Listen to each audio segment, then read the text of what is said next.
कई इलाही सुठी कई ही जस्ट सेफ हाउसेस असां तव्हांखे पोइ एंड में विज़िट करायूं था। 3 असांजा रूम्स आहिनि जेके कस्टडीज़ अचनि थियूं। हिते 72 आवर्स जेको आहे सो वूमेन जेका आहे रही सघे थी। अगरि हुनजो नंढड़ो ॿारु आहे त हुनखे बि असांजी जेका फीडिंग आहे या क्लोथिंग आहे या जेके बेसिक नीड्स आहिनि असां उहो उन्हनि खे प्रोवाइड कंदा आहियूं। मेडिकल थी वियो जंहिंमें असांखे DHO वारा इलाही सपोर्ट कंदा आहिनि। औरतुनि में तालीम ऐं उन्हनि खां पोइ हू सेल्फ बिज़नेस वूमेन थियनि। जो दुनिया में जेके बि माण्हू तरक़ी कई आहे अॼु ताईं तरक़ी पज़ीर मुल्कनि में, उन्हनि पंहिंजी औरतुनि खे सुठी तालीम ॾिनी आहे ऐं उन खां सवाइ उन्हनि खे पंहिंजे हक़ूक़ ऐं राइट्स जे हवाले सां अवेयरनेस ॾिनी आहे। जेकॾहिं हिकिड़ी औरत खे पंहिंजे घर मां ई उहा अवेयरनेस नथी मिले, उहा जेका पुठि भराई नथी मिले जो हू ॿाहिरि निकिरी सघे, त मुंहिंजो मक़सदु आहे त असां अञा बि असां जेको सिंध आहे अञा बि असीं पोइते पियल इलाइक़नि में शामिल आहियूं। असीं अञा ताईं बि बेनज़ीर इनकम सपोर्ट प्रोग्राम जा जेके लॻा पिया आहियूं उन्हनि जा नुक़सानात बि आहिनि, फ़ाइदा त आहिनि। जिते गुरबत आहे ज़ाहिर पैसा मिलनि था कंहिंजी ज़रूरत, पर पाण कोशिशि करियूं उन्हनि शयुनि मां उन्हनि खे गॾे बिज़नेस न आणूं। एज में जो कि बाहर जाती हैं और अभी ये शहर की तरफ आती हैं, तो इनको जो बैठे हुए होते हैं इदारों में पैसे देने वाले, वो भी तो उनसे पैसे लेकर ही उनको बेनज़ीर इनकम सपोर्ट के पैसे मिलते हैं, जो उसमें से 1000 रुपये काट के ही बाकी उनको दिए जाते हैं। रिसेंटली जो बैतल माल में 5-6 छोकरियों मां रेफर कयूं हुयूं, अल्हम्दुलिल्लाह, और कुछ उन्हनि खे स्कूल में भी जॉब मिली वई अल्हम्दुलिल्लाह। छाजे करे जेको 200 रुपया माण्हू वाली साहब कमाए त उन में अंदाज़ो लॻाए सघो था हिन टफ एरिया में की माण्हू पंहिंजो घर गुज़र करे थो सघे। तमामु घणो ॾुख थो थिए त हिकिड़ियूं लेडीज़ आहिनि, औरतूं आहिनि, हिकिड़ियूं त पोड़ियूं बि आहिनि पर मनशा थियूं हलाइनि ऐं उन्हनि खे झलिजे थो। पोइ मूंखे त अफ़सोस थो थिए, ऐं उन्हनि खे मानी टुकर खारायां पर आउं चवंदी आहियां उन्हनि खे विहारियां कीला कब में ऐं उन्हनि जो आउं एतिरो ख़्यालु रखंदी आहियां। ऐं ईअं कोन सम्झंदी आहियां मुजरिम आहे। तो थिए वाइड स्प्रेड आहे पर अंडर रिपोर्टेड आहे, तो काफ़ी रूरल साइड्स ते अगर छा आहे पाण खे अगर एम्पावरमेंट वुमेन एम्पावरमेंट ते कम करणो आहे तो वो कोई हिकड़े डिपार्टमेंट जो ना है बल्कि बिल्कुल सर असांजी बाराणी में माइन जे प्रेशर कयो तो वने दावासी में उछलियो तो वने को उन आवाज के ॿुधण वारो कोन हो, जिसते वो आउन वट पुजंदे आ को वे मायो आ मैडम तंजीला पुजाइंदे आ इन्हनि खे इंसाफ़ ॾियण मैडम तंजीला जो कमु हूंदो आहे। टी वरनि सां जॾहिं असांजी मुलाक़ात थी त अॼु असांखे इनवाइट कयो ऐं तमामु बहितरीनु असांखे लॻो ही वुमेन सेल जे हवाले सां ऐं तमामु सुठो आहे। काफ़ी लेडीज़ जेके हूंदियूं आहिनि, आउं सम्झां थी हाणे इलाही अवेयर आहिनि, पर कुझु लेडीज़ जेके आहिनि उहे इलाही हेज़िटेट हूंदियूं आहिनि त असां पुलिस थाणे में वञूं त असांखे इलाही मुश्किल थी थिए, ख़ासि करे वर्दी ॾिसी हुनजी इलाही हेज़िटेट थी वेंदा आहिनि। त उन हवाले सां ही सेल रमे थो पियो ग्रास जे हवाले सां कंहिंखे RDF हिते डिस्ट्रिक्ट टंडो मोहम्मद खान में लॉन्च कयो आहे, जंहिंमें आहिनि मीडियम एंटरप्राइज़िस खे का ग्रांट आहे, मैचिंग ग्रांट आहे, उहा ॾियनि था। उनमें तकरीबन 15 माण्हू सिलेक्ट थिया टंडो मोहम्मद खान मां, जंहिंमां मूं सां रिसेंटली DC ऑफिस में मीटिंग कई त ॾाढी ख़ुशी थी। उनमें तकरीबन 6 खां 7 वुमेन हुयूं जिन खे उहा मैचिंग ग्रांट मिली आहे। उहा 3-3 लाख रुपए जी मैचिंग ग्रांट आहे। उनमें को पनीर थो ठाहे, पनीर थी ठाहे, सम्झो को खीर मां दही थी ठाहे उहा, ऐं को टमाटे मां केचप थी ठाहे, इन क़िस्म जो को प्रोजेक्ट आहे ग्रास। तो हू ग्रांट ॾियनि था ऐं मोस्टली फीमेल खे ग्रांट ॾियनि था। ग्रांट मतलब को लोन न, ग्रांट फंड्स, पर उन्हनि जा कुझु जेके उन्हनि जी फंडिंग जे हवाले सां कुझु उन्हनि जा शर्त हूंदा आहिनि। तव्हांजो बिज़नेस रनिंग हुजे ऐं बिसाइड्स तव्हांजो जेको बिज़नेस आहे उनजो बिज़नेस अकाउंट हलंदड़ हुजे, इहे सभु शयूं ठाहे ऐं मुंहिंजे ख्याल में 5 करोड़ रुपए ताईं ग्रांट ॾियनि था, जेको मुख़्तलिफ़ ज़मींदारनि खे उन्हनि ॾिनो वियो आहे। 100 बच्चियां 6 महीने का कोर्स करती हैं, उसमें 60 बच्चियां सिलाई कढ़ाई सीखती हैं और 40 बच्चियां जो हैं वो अपना IT कोर्स करती हैं।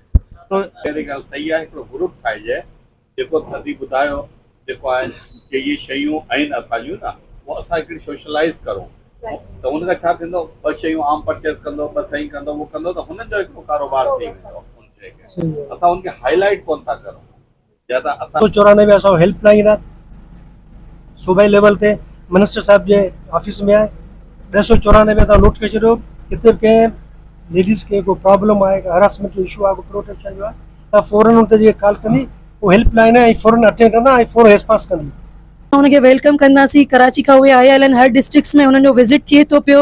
उन्हनि सां इहो त भई स्टेक होल्डर जेके बि डिस्ट्रिक्ट्स में असां सां गॾु कमु कनि था पिया या असांखे टाइमली रिस्पॉन्स कनि था पिया, उन्हनि सां गॾु वेही करे असां पंहिंजा एक्सपीरियंसिस शेयर कयूं, प्लस में उन्हनि खे असां एप्रिशिएट कयूं। स्पेशली इंडस हॉस्पिटल आहे, ADHO मैडम आहे, शगुफ्ता आहे, डॉक्टर नादिया आहे, ऐं सर जेको आहे सो असांजो जेको सादिक साहब आहे डिस्ट्रिक्ट हेल्थ ऑफिसर आहे, उहो बि असांखे टाइमली रिस्पॉन्स करे थो। जॾहिं कस्टडी कंहिंखे का ज़रूरत पए थी मेडिकल जे हिसाब सां या को चेकअप आहे त फ़ौरन असां वटि उहो टाइमली अची थी वञे। प्लस में असां वटि चाइल्ड प्रोटेक्शन वारा वेठा आहिनि, सोशल वेलफेयर वारा आहिनि, उन्हनि जो बि सुठो जेको आहे सो असां कोऑर्डिनेट आहे। बैतुल माल वारा जो आहिनि स्पेशली असांखे सर वुमेन एम्पावरमेंट जे हिसाब सां इलाही असांखे सपोर्ट कनि था। उहो उन जे करे जो असां वटि जेके फीमेल्स अचनि थियूं जेके चवनि थियूं त भई असां पंहिंजे पेरनि ते पाण बीहणु चाहियूं था त असां हिननि ॾे जेको आहे सो उहे वुमेन्स रेफर कयूं था ऐं उहो फ़ौरन उन्हनि खे जेको आहे सो एडमिशन ॾेई था छॾनि। हींअर असां ऑलमोस्ट 38 वुमेन्स जेके आहिनि जनवरी 2025 खां वठी करे टिल डेट नाउ असां उहे 38 फीमेल्स खे हिननि वटि असां एडमिशन कराई आहे, जंहिंमें कंप्यूटर कोर्सिस आहिनि, स्टिचिंग आहे ऐं जेको आहे सो सिलाई कढ़ाई जेका आहे उहा आहे, ताकी हिननि जो 6 मंथ्स जा जेके कोर्सिस आहिनि वधीक वरी सर थोरो एड कंदो त उहो वुमेन एम्पावरमेंट जे हवाले सां असांखे बैतुल माल वारनि जी इलाही सुठी सपोर्ट आहे। प्लस में इहे जेके मैडम नौशाबा वेठी आहे कस्टडी जे हवाले सां ही जेको आहे सो टाइमली असांखे रिस्पॉन्स कनि था। सुबुह जो उन्हनि खे अपेयर करणो हूंदो आहे कोर्ट में त उन्हनि जो जेको आहे सो असांखे इलाही सुठो सपोर्ट रहियो आहे। वधीक हाणे तव्हां वटि ओवर टू यू कयां थी मां, तव्हां जेको आहे सो थोरो भली डिस्कस कयो। Thank you so much. जेका ॻाल्हि कई ऐं इलाही सुठी कई। ही जस्ट सेफ हाउस आहे, असां तव्हांखे पोइ एंड में विज़िट करायूं था। 3 असांजा रूम्स आहिनि जेके कस्टडीज़ अचनि थियूं। हिते 72 आवर्स जेको आहे सो वुमेन जेका आहे रही सघे थी। अगरि हुनजो नंढड़ो ॿारु आहे त उनखे बि असांजी जेका फीडिंग आहे या क्लोथिंग आहे या जेके बेसिक नीड्स आहिनि असां उहो उन्हनि खे प्रोवाइड कंदा आहियूं। मेडिकल थी वियो जंहिंमें असांखे DHO वारा इलाही सपोर्ट कंदा आहिनि। प्लस में इहो जीअं अधी ॻाल्हि कई त असांजो फ्यूचर प्लानिंग आहे असिस्टेंट डायरेक्टर जी ऑफिस जेका आहे उहा असां सेपरेट करणु वञूं था पिया। अप्रूवल मिली वियो आहे अल्हम्दुलिल्लाह। थी सघे थो सेफ हाउस खे असां सेपरेट रखंदासीं। हिते मेल एंट्री नॉट अलाउड आहे न। अॼु तव्हांखे सभिनीनि खे हिते घुराइण जो मक़सदु इहो त सर वारा अचनि पिया त हिन बहाने सां तव्हांजो बि हिकिड़ो विज़िट थी वञे अंदरि। त इंशाल्लाह अगस्त में थींदो।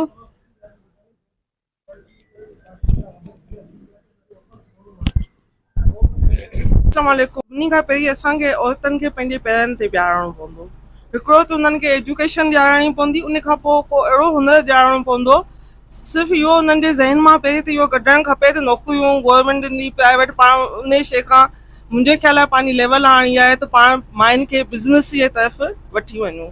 मूं ॾिठो ॻोठनि में, फील्ड में, कम्यूनिटी में काफ़ी जॻहियुनि ते त उते माइनि खे एॾा सुठा हुनर अचनि था जेके इलाही पुराणे वक़्त जा आहिनि, त उन्हनि खे उहे स्टेक होल्डर कोन था मिलनि जेके उन्हनि जो जेके उहे सपोर्ट में उहे शयूं खणी ॿाहिरि कंहिं मुल्कनि में वञनि ऐं उन्हनि खे सुठी इनकम जनरेट थिए।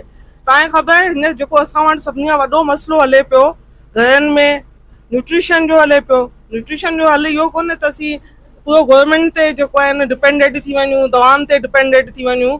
त उन हवाले सां NRSP वारनि जो मूं कमु ॾिठो हिकिड़े वक़्त में तमामु घणो सुठो। हू ॿिज सप्लाई कंदियूं हुयूं कम्यूनिटी में, पर हाणे उहो प्रोजेक्ट हुननि जो ख़तमु थी वियो। त मूं ॾिठो त हाणे न्यूट्रिशन जो मसइलो वरी वापसि खां जेको घरनि में जो ॿिज जी सप्लाई उन्हनि ताईं पहुचे ई कोन थी। ऐं उन हवाले सां आउं वधीक ज़ोर त इहो ॾींदसि त औरतुनि में तालीम ऐं उन्हनि खां पोइ हू सेल्फ बिज़नेस वुमेन थियनि। जो दुनिया में जेके बि माण्हू तरक़ी कई आहे अॼु ताईं तरक़ी पज़ीर मुल्कनि में, उन्हनि पंहिंजी औरतुनि खे सुठी तालीम ॾिनी आहे ऐं उन खां सवाइ उन्हनि खे पंहिंजे हक़ूक़ ऐं राइट्स जे हवाले सां अवेयरनेस ॾिनी आहे। जेकॾहिं हिकिड़ी औरत खे पंहिंजे घर मां ई उहा अवेयरनेस नथी मिले, उहा जेका पुठि भराई नथी मिले जो हू ॿाहिरि निकिरी सघे, तुंहिंजो मक़सदु आहे त असां अञा बि असां जेको सिंध आहे अञा बि असीं पोइते पियल इलाइक़नि में शामिलु आहियूं। असांखे अहिड़ियूं टीमूं ठाहिणु खपनि जीअं असीं पोलियो जे लाइ ठाहियूं था, हेल्थ जे CMWs जे लाइ ठाहियूं था, LHWs लाइ ठाहियूं था, मिडवाइफ्स लाइ ठाहियूं, तीअं असां हुनरमंद औरतुनि खे पिया आणूं ऐं उन्हनि खे एजुकेशन बि ॾियूं जीअं उन्हनि खे पैसा ॻणणु अचनि, एतिरी काउंटिंग अची वञे जो हू पंहिंजा पैसा ॻणी सघनि त 500 ऐं 1000 में कहिड़ो फ़र्क़ु आहे। मूं अक्सर ॻोठनि में ॾिठो आहे जिते मूंखे मिलियो आहे, ऐं कम्यूनिटी जे तमामु घणो क्लोज़ रही आहियां ऐं उन्हनि माण्हुनि जे घरनि में रही आहियां, त माइनि खे पैसा ॻणण बि अञा ताईं कोन था अचनि ऐं उन्हनि जे करे हू धोखे जो बि शिकार थियनि थियूं। प्रोटेक्शन में इहे शयूं अचनि थियूं। प्रोटेक्शन तॾहिं थींदी जॾहिं हिकिड़ी औरत पाण पंहिंजे हथ खे मज़बूत जलींदी, हू पाण ते आयल हथ खे पाण रोकींदी। हा, उहो कीअं ईंदो? उहो एजुकेशन, तालीम।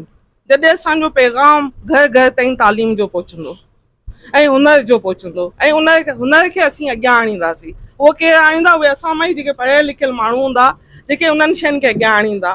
तव्हां जेके ॾिसो न, असीं अञा ताईं बि बेनज़ीर इनकम सपोर्ट प्रोग्राम जा जेके लॻा पिया आहियूं, उन्हनि जा नुक़सानात बि आहिनि, फ़ाइदात आहिनि। जिते ग़ुर्बत आहे ज़ाहिर पैसा मिलनि था, कंहिंजी ज़रूरत, पर पाण कोशिशि करियूं उन्हनि शयुनि मां उन्हनि खे कढे बिज़नेस न आणूं। चाहे वो सब्जियूं हुजनि, चाहे वो कपिड़े जो कारोबार हुजे, चाहे वो जेको अथव जेके ज्वैलरियूं घर में मोतियुनि जूं ठहनि थियूं। तव्हां ॾिसो जेके औरतूं पंहिंजो ॻोठनि में इहे कमु कनि थियूं न, उहे सेल्फ मेड थी वियूं आहिनि ऐं उहे जेके आहिनि स्ट्रांग बि थी वियूं आहिनि।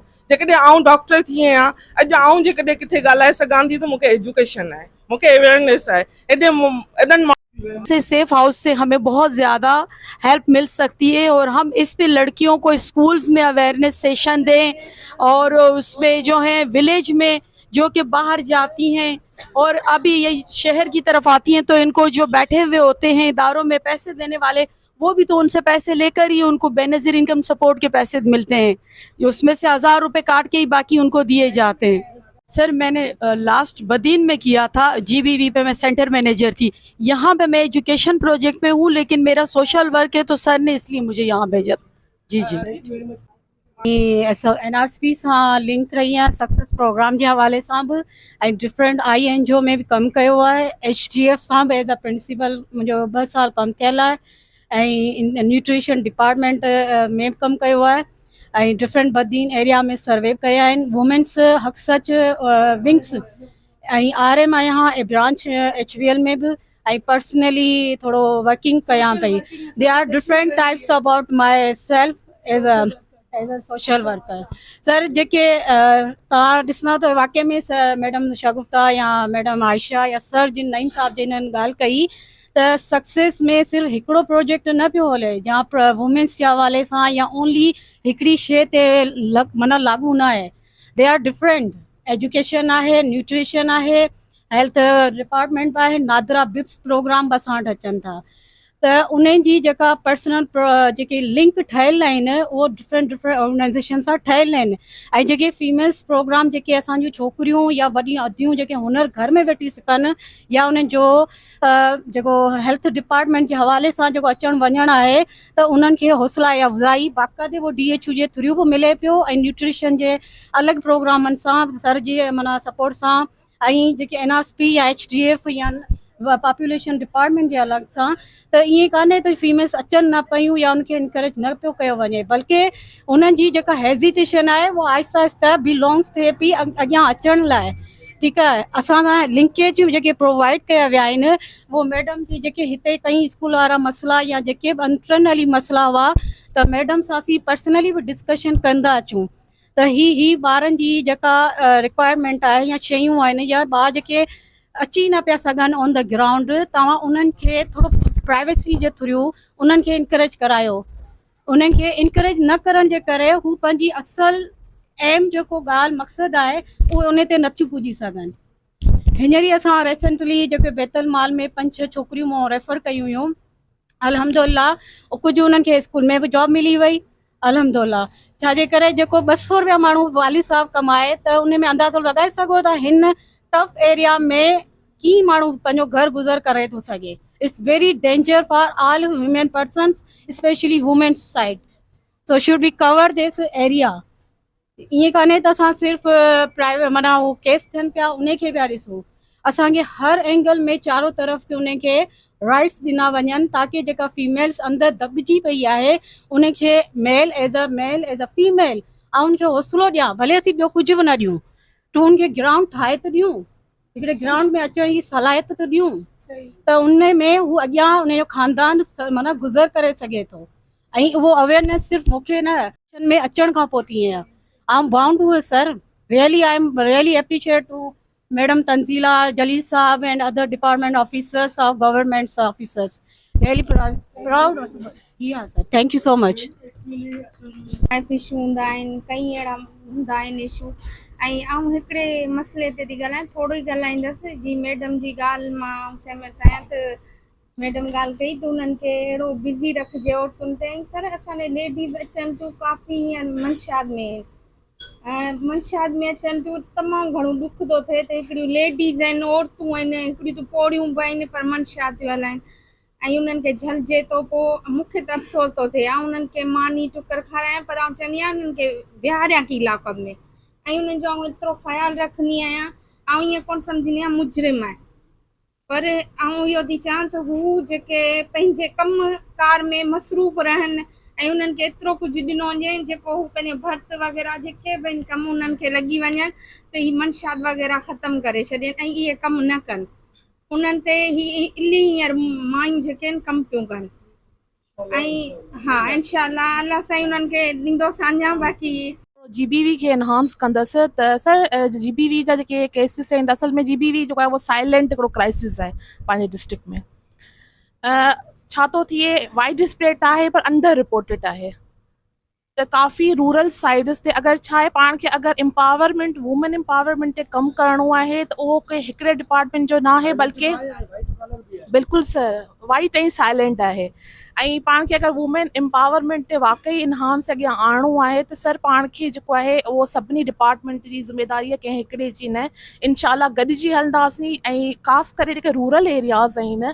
उन्हनि जी एक्सेस खे अगरि पाण बहितर बणायूं सभु जेके डिपार्टमेंट जो लिंक खे जेको एनहांस करे हिकिड़ो सिंगल प्लेटफॉर्म हुजे या डिजिटल जेको हुजे जंहिं ते पाण इंफॉर्मेशन शेयर्ड थिए त इहो वधीक अञा बहितर थी वेंदो हुयो असांजो जीअं LHWs जेके आहिनि उहे प्रोग्राम जेको आहे 60% पंहिंजे डिस्ट्रिक्ट खे कवर करे थो त हिकिड़ी LHW कम्युनिटी ताईं वञे थी इहा इंफॉर्मेशन शेयर करे थी बाक़ी कुझु जेके आहिनि 40% रेशो आहे अनकवर्ड जो उते जेके आहिनि NGOs आहिनि डिफरेंट आहिनि सभु अगरि कलेक्टिवली हिकिड़ो डिजिटली जेका आहे न उहो टूल अची वञे जंहिंमें डेटा हर शइ जेका आहे रियल टाइम जी शेयर थिए ऐं मॉनिटरिंग मीटिंग थिए जंहिंमें स्ट्रिक्ट जेका आहे मॉनिटरिंग हुजे त काफ़ी इन शइ खे जेके अॼु फियर या स्टिग्मा जी वजह सां पोइते ऐं अंडर रिपोर्टेड केसिस आहिनि उहे अॻियां अची वेंदा हलिया त सर इन शइ खे नोट कयो वञे थैंक यू में अक्सर करे केस बीमारी लावारिसनि जी पहचान करे डॉक्टर इकबाल साहब वटि ॿुधाईंदी आहियां पोइ फ्री इलाज कराईंदो आहे उन खां पोइ ॿियो मज़लूम औरत जेके असांजी ॿाराड़ी में माइनि ते प्रेशर कयो थो वञे लावारिसी में उछलियो थो वञे पोइ हुनजी आवाज़ केरु ॿुधण वारो कोन हूंदो आहे जेसिताईं मूं आऊं हुन वटि पुॼंदी आहियां पोइ उहे मायूं ऐं मैडम तंज़ीलात पुॼाईंदी आहियां हिननि खे इंसाफ़ ॾियारण मैडम तंज़ीला जो कमु हूंदो आहे त मूंखे इलाही फ़ख़्रु आहे मैडम ते त मूंखे साथ आहे मैडम जो ऐं डॉक्टर इकबाल साहब जा मां ॾाढी शुक्रगुज़ार आहियां जेका उन्हनि पेशेंट ॾींदी आहियां उहो पेशेंट बिल्कुलु ग़रीब बोश हूंदा आहिनि बिल्कुलु महांगो हुजे 2 महीने जो पंहिंजे हॉस्पिटल में फ्री इलाज कराईंदो आहे त असांजे फंडामेंटल में अहिड़ा बि नेक बंदा आहिनि जेके मूंखे सपोर्ट कंदा ऐं ग़रीबनि जी हेल्प कयां रहमान रहीम अस्सलाम वालेकुम Nusrat Memon district president ladies wing Peoples Party असांजे सिंध गवर्नमेंट जे हवाले सां जेको आहे असां पंहिंजी लेडीज़ खे जेके बि आहिनि असां उन माशाल्लाह अॼुकल्ह जी लेडीज़ काफ़ी अवेयर आहिनि कुझु NGOs जो ज़्यादा ई किरदारु आहे हिन में हाणे त माशाल्लाह असांजे जेको आहे सिंध गवर्नमेंट जे तरफ़ां BBSYDP जा जेके प्रोग्राम्स आहिनि उन में बि लेडीज़ जे हवाले सां कॉलर जो आहे एजुकेशन ते आहे अडल्ट एजुकेशन वग़ैरह उन में ॻोठनि में बि असां कराई आहे ऐं लेडीज़ जी हिते बि थिए पई काफ़ी असांजी जेके लेडीज़ आहिनि ग़रीब पुअर पर्सन जेके बि आहिनि असांजा माशाल्लाह उन्हनि खे इलाही फैसिलिटेट कयो आहे गवर्नमेंट जे हवाले सां ऐं माशाल्लाह असांजा अदी वरनि सां जॾहिं असांजी मुलाक़ात थी त अदी असांखे इनवाइट कयो ऐं तमामु बहितरीनु असांखे लॻो ही वुमेन सेल जे हवाले सां ऐं तमामु सुठो आहे काफ़ी लेडीज़ जेके हूंदियूं आहिनि ऐं सम्झा थी हाणे इलाही अवेयर आहिनि पर कुझु लेडीज़ जेके आहिनि उहे इलाही हेज़िटेट हूंदियूं आहिनि त असां पुलिस थाणे में वञूं त असांखे इलाही मुश्किल थी थिए ख़ासि करे वर्दी ॾिसी हुनजी इलाही हेज़िटेट थी वेंदा आहिनि त उन हवाले सां हीअ सेल तमामु बहितरीनु आहे अदी सां असांजी माशाल्लाह कम्युनिकेशन रही आहे तकरी हा ऐं मूं कुझु केसिस मोकिलिया हुआ हिते अदी वारनि खे हा न न इहा ॻाल्हि कोन्हे हालांकि उहे सुठो सपोर्ट कनि था पुलिस लेडीज़ कमु कनि था हा डायरेक्ट तव्हां सम्झो था डायरेक्ट उनजी वर्दी खे ॾिसी इलाही उहो माण्हू कंफ्यूज़ थी वेंदो आहे उनजे हवाले सां ही पुलिस हा कंप्लेन जे हवाले सां हिननि जे लाइ उहा बहितरीनु ही सेल तमामु सुठो आहे ऐं हिकिड़ी रिक्वेस्ट कंदसि त तव्हांजी ही थोरो स्पेस घटि आहे अगरि तव्हां पंहिंजी जेको आहे लोकेशन चेंज कंदा माशाल्लाह मीटिंग्स कराईंदा असांजी बि जेके लेडीज़ आहिनि वुमेन कुझु माण्हुनि खे ख़बर आहे कुझुनि खे न कान्हे ख़बर त मूं हुननि खे ॿुधायो सेफ हाउस आहे हिते त काफ़ी कंफ्यूजन थिए पियो न त उहो जॻह जे हिसाब सां त तव्हां थोरो हा ऑर्गेनाइजेशन जी मेंबर आहिनि उहे वुमेन आहिनि ऐं असांखे साईं वेठो आहे मेरी साहब असांखे डिस्ट्रिक्ट ते जेकॾहिं कंहिं बि ॻोठ में कंहिं हेल्प जी ज़रूरत पवंदी आहे त डायरेक्टली असां उन्हनि VO जी जेकी प्रेसिडेंट हूंदी आहे या जनरल सेक्रेटरी असां उन सां राब्तो कंदा आहियूं ऐं उहे वुमन मैडम वेठी आहे उहे असांखे एतिरो कमु ईंदियूं आहिनि पोलियो जी कैंपेन हुजे या का ॿी कैंपेन हुजे उहे माशाल्लाह ॾाढियूं एक्टिव आहिनि ऐं तक़रीबन उन्हनि खे सभिनी डिपार्टमेंट जे जेके फोकल पर्सन आहिनि डिस्ट्रिक्ट जा उन्हनि सां मीटिंग कराई हुई DC साहब ऐं उन्हनि माइनि वटि सभिनी जा नंबर बि आहिनि जेकॾहिं को बि मसइलो थिए थो मिसाल तौरु त उहे असांखे डायरेक्ट अप्रोच कंदियूं आहिनि या DC साहब वटि अप्रोच कंदियूं आहिनि ऐं अलहमदुल्ला असांजे जेको डिस्ट्रिक्ट जो सेटअप आहे उहो ॾाढो ज़बरदस्तु आहे। ऐं असांजो जेको मसइलो हूंदो आहे उहो पुलिस SSP ऑफिस हुजे या DC ऑफिस हुजे या DHO ऑफिस हुजे या एजुकेशन जी ऑफिस हुजे, असांजो पाण में कोऑपरेशन एतिरो आहे जो असांजो कमु थी थो वञे। ॿी ॻाल्हि इहा, असां वटि जेको हींअर प्रोजेक्ट हले थो पियो ग्रास्प जे हवाले सां, जंहिंखे RDF हिते डिस्ट्रिक्ट टंडो मोहम्मद खान में लॉन्च कयो आहे, जंहिंमें आहिनि मीडियम एंटरप्राइज़िस खे का ग्रांट आहे, मैचिंग ग्रांट आहे, उहा ॾियनि था। उन में तक़रीबन 15 माण्हू सिलेक्ट थिया टंडो मोहम्मद खान मां, जंहिंमां मूं सां रिसेंटली DC ऑफिस में मीटिंग कई त ॾाढी ख़ुशी थी। उन में तक़रीबन 6 खां 7 वूमेन हुयूं जिन खे उहा मैचिंग ग्रांट मिली आहे। उहा 3-3 लाख रुपए जी मैचिंग ग्रांट आहे। उन में को पनीर थो ठाहे, पनीर थी ठाहे, सम्झो को खीर मां दही थी ठाहे उहा, ऐं को टमाटे मां केचप थी ठाहे, इन क़िस्म जो को प्रोजेक्ट आहे ग्रास्प जी। तो सर एडी मीटिंग्स में को असां वुमेन एम्पावरमेंट वारनि खे तक इंफॉर्मेशन कोन हूंदी आहे। RDF के असां इलाही टाइम खां सर्च था पिया कयूं। मां ये मैडम यास्मीन बि वेठी आहे त RDF वारा असांखे मिलनि ई नथा। तव्हांखे RDF सां मीटिंग कराईंदा, कोई इशू न। अॼु असल में वेहण जो मक़सद बि इहो ई आहे त असां थोरो इनखे हाईलाइट कयूं शयुनि खे, त अहिड़ो को जीअं मैडम इहा ई ॻाल्हि कई। ऐं ॾिसो असांखे अॼु ख़बर पई आहे त को अहिड़ी ऑर्गेनाइजेशन आहे जेको वुमन एम्पावरमेंट ते स्पेशली कमु करे थी पई। त मुंहिंजी गुज़ारिश ADC 2 साहब जिन बि वेठा आहिनि, कॾहिं को DC ऑफिस में का अहिड़ी मीटिंग या को प्रोजेक्ट अचे थो त स्पेशली वुमेन एम्पावरमेंट खे जेको आहे न इंफॉर्म कयो वञे। साहब जी महिरबानी आहे जो हुनखे ॿुधायो, असांखे ॿुधायो त हिननि जो प्रोजेक्ट एक्सटेंड थी वियो आहे, टंडो मोहम्मद खान में हले पियो। ऐं उन खां पोइ जेॾी महिल असां उन्हनि खे नोटिस सर्व कयो आहे, नईम साहब कयो या असां फॉरवर्ड कयो उन्हनि ॾांहुं, उन खां पोइ हू असां वटि आया आहिनि त भई असांखे हाणे NOC 1 ईयर जी ॾियो। असां वटि जेके बि NGOs हूंदियूं आहिनि, जेके सिंध चैरिटी कमीशन वटि रजिस्टर्ड हूंदियूं आहिनि, उहे चैरिटी जा कमु कंदियूं आहिनि डिस्ट्रिक्ट्स में वग़ैरह में, त RDF जेका आहे उन्हनि वटि रजिस्टर्ड न आहे। सिंध चैरिटी कमीशन वटि शायदि ईअं आहे नईम साहब, उन वटि रजिस्टर न आहे। ऐं असां उन्हनि खे चयो त पंहिंजो पाण खे उते रजिस्टर करायो। ऐं ॿियो त तव्हां प्रोजेक्ट पंहिंजो 6 महीना हलाए, असां वटि जंहिं महिल नवंबर में तव्हांजो प्रोजेक्ट एंड पियो थिए, हाणे असां वटि आया आहियो। त उनजे करे बहरहाल उन्हनि जो फाइल असां वटि अञा आहे, उन्हनि खां उहो पुछाणो थींदो ज़रूरु। उन में RDF जो इहो आहे त हू ग्रांट ॾियनि था, ऐं मोस्टली फीमेल खे ग्रांट ॾियनि था। ग्रांट मतिलबु को लोन न, ग्रांट फंड्स। पर उन्हनि जा कुझु जेके उन्हनि जी फंडिंग जे हवाले सां कुझु उन्हनि जा शर्त हूंदा आहिनि। तव्हांजो बिज़नेस रनिंग हुजे, ऐं बिसाइड्स तव्हांजो जेको बिज़नेस आहे उनजो बिज़नेस अकाउंट हलंदड़ हुजे, इहे सभु शयूं ठाहे। ऐं मुंहिंजे ख्याल में 5 करोड़ रुपए ताईं ग्रांट ॾियनि था, जेको मुख़्तलिफ़ ज़मींदारनि खे उन्हनि ॾिनो वियो आहे। सो मैडम तव्हांजी ॻाल्हि मूं नोट कई आहे। इंशाल्लाह RDF वारनि खां पुछा कयूं था जल्दी। Thank U. उसमें हमारी 100 बच्चियां 6 महीने का कोर्स करती हैं। उसमें 60 बच्चियां सिलाई कढ़ाई सीखती हैं और 40 बच्चियां जो हैं वो अपना IT कोर्स करती हैं। तो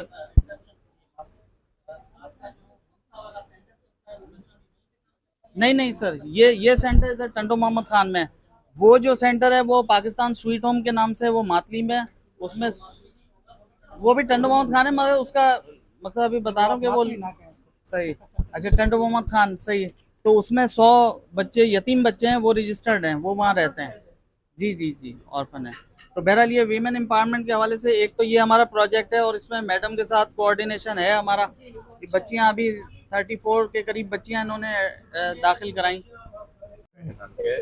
गाइडलाइन खपे। अदी ॻाल्हि सही आहे, हिकिड़ो ग्रुप ठाहिजे जेको अदी ॿुधायो जेको आहे कि इहे शयूं आहिनि असांजियूं न, उहो असां हिकिड़ी सोशलाइज़ करूं। त हुनखां छा थींदो, 2 शयूं आम परचेस कंदो, 2 सही कंदो, उहो कंदो, त हुननि जो हिकिड़ो कारोबार थी वेंदो। उन शइ खे असां हुनखे हाईलाइट कोन था करूं।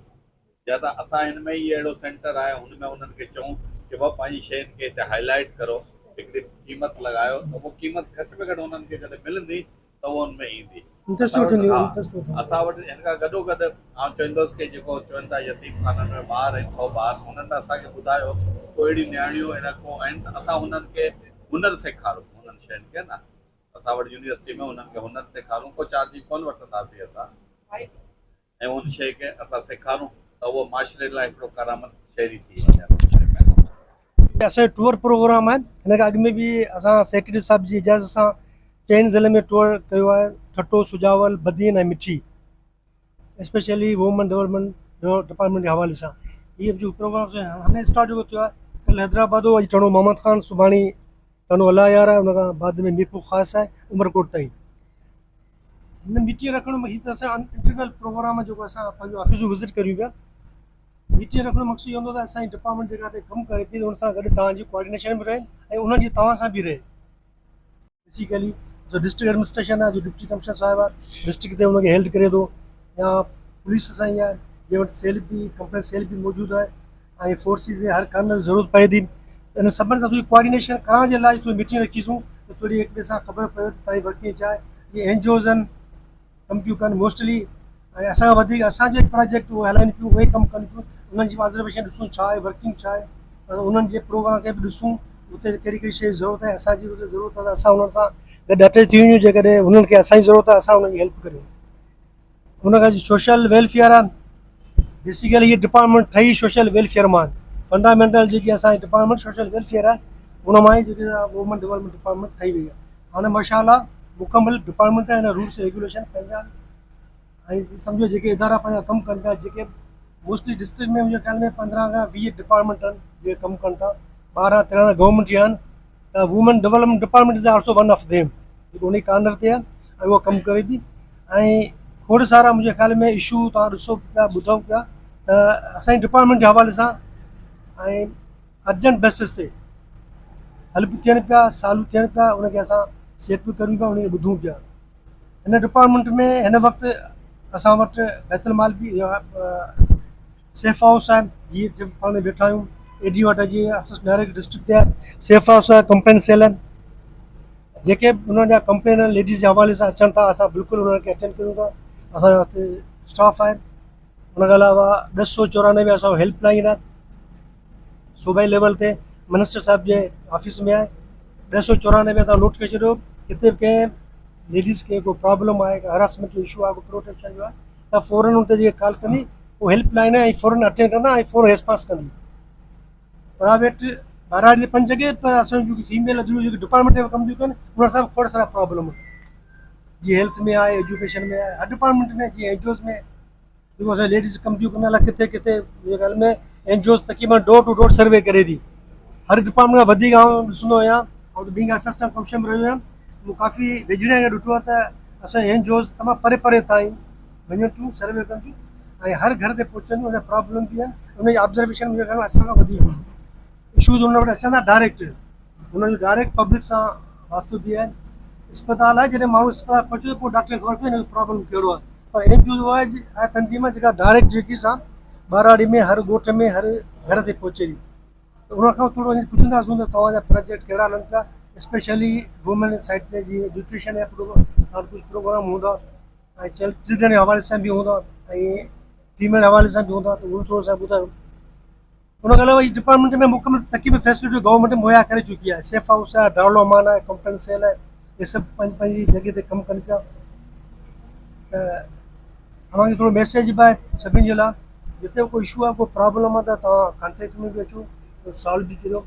जीअं असां कंप्लेन सेल ई मुंहिंजे कम सेल तव्हां सेपरेट सेल मौजूदु आहे एसपी ऑफिस में, मैडम डायरेक्ट तव्हांजा माण्हू कॉन्टेक्ट कंदा आहिनि। जेको प्रोग्राम हीअं रखियो अथई स्पेशली इंट्रोडक्टरी प्रोग्राम हो, एक्चुअली मीटिंग थोड़ी ख़बर पए, ऐं असांजो जो स्टाफ जो कमु करे उनखे थोरी सपोर्ट थी वञे।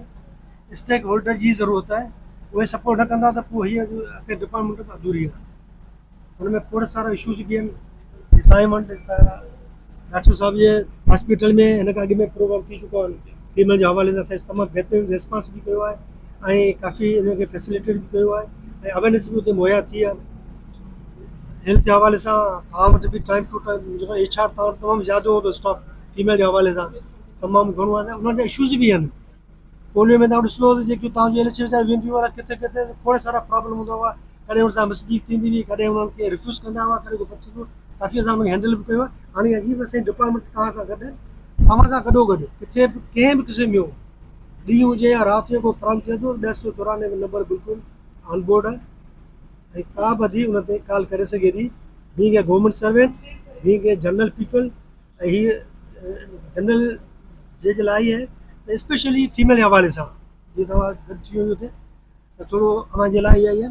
हिन हिसाब सां एक्चुअली प्रोग्राम रखियो त मूंखे थोरो थी हाल वाल बि वठी डिस्ट्रिक्ट टनो मोहम्मद खान में छा थी रहियो आहे, मूंखे थोरो नटशेल में तव्हांजा व्यूज़ ॿुधंदासूं। नथा खां ईअं अॼु खां शुरू करूं मैडम खां, तव्हां ॿुधायो हेल्थ जे हवाले सां छा पियो थिए। अस्सलाम वालेकुम। विमेन जे हवाले सां उन्हनि जी डेवलपमेंट, उन्हनि खे अपलिफ्ट करणु, उन्हनि जी अमेलियोरेशन जे लाइ असां हिते सभु गॾु थिया आहियूं। ऐं इंशाल्लाह इन फ्यूचर जेको आहे सो असां पंहिंजो रोल हमेशह जी पहिरीं रोल प्ले कंदा रहिया आहियूं। हिकिड़ो फ़ाल किरदारु असां अॻियां बि इंशाल्लाह प्ले कंदा रहंदासीं।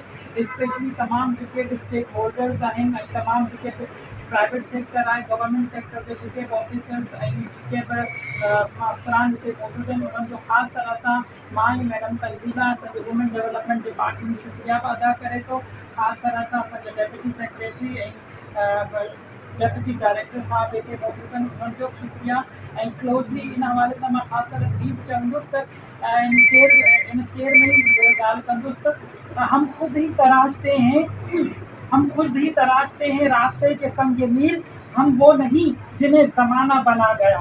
तो ये जेके ख़वातीन आहिनि इहे जॻह ते गॾिजी करे पैटर्न मोहम्मद ख़ान जी ख़वातीन जे लाइ हिकिड़ो आम रोल प्ले करे सघनि थियूं। इंशाल्लाह उहो ॾींहुं दूर परे कोन्हे जॾहिं असां सभु गॾिजी करे ऐं हिकिड़ो ख़वातीन जो फ्लैग बेरर जे तौर ते असां गॾिजी करे कमु कंदासीं त टंडे मोहम्मद ख़ान जी ख़वातीन बि यूरोपियन कंट्रीज़ वांगुरु पंहिंजा नाला हमेशह रोशन करे सघनि।